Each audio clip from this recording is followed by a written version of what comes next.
Welcome back to the Survival Gardener Minute. I'm David the Good, and today I'm going to make another comment.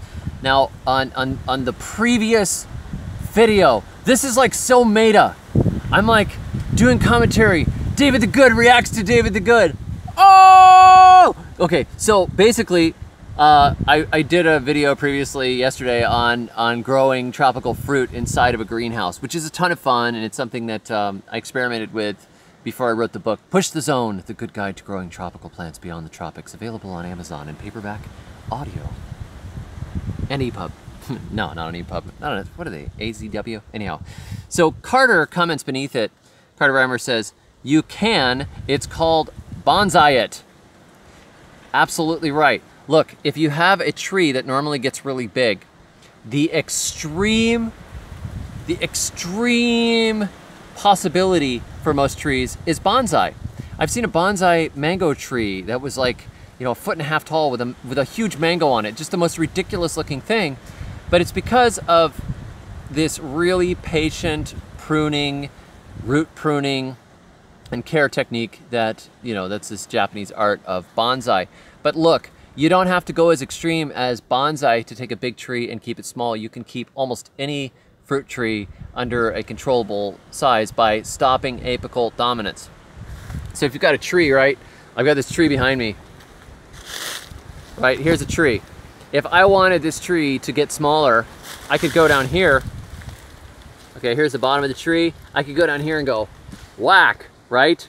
What happens then? Well, we're gonna get a shoot here and we're gonna get a shoot here, and it's gonna start to go up again. It's gonna start to go up to here. Now what do? Well, oh, I go back down here again, and I cut those side shoots like this, tink, tink, and I take them out. And so you alternate between the different times of the year.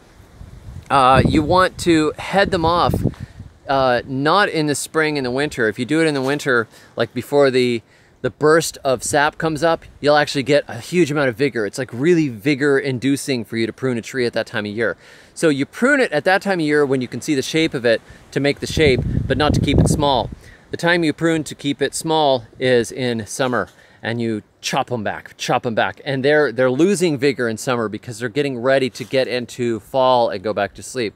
So between pruning for shape in winter and spring, and then pruning to control the apical dominance and keep them smaller, you can keep trees. You can plant a mango tree that would normally be 60 feet tall, and you can keep it at 8 feet tall if you want to. You could plant an apple from a seed that might grow to 30 feet if you left it alone, and you could keep it at 6 feet tall if you wanted to. It's just a matter of pruning. Don't be afraid to prune.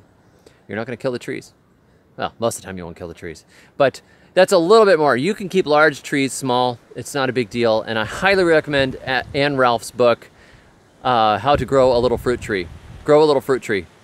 Great book, and it's really fun to see how much can actually be done and how many trees you can fit into a tiny space. Whether that's tropical fruit trees you're trying to keep alive inside a greenhouse, or just taking regular trees and packing a whole bunch of different varieties into a small yard. You can do way more than you think you can. You can grow a little fruit tree. So that's today's Survival Gardener Minute. Thanks for joining me, and be sure to like and subscribe as we do this right on through the apocalypse. God bless you all, and until next time, may your thumbs always be green.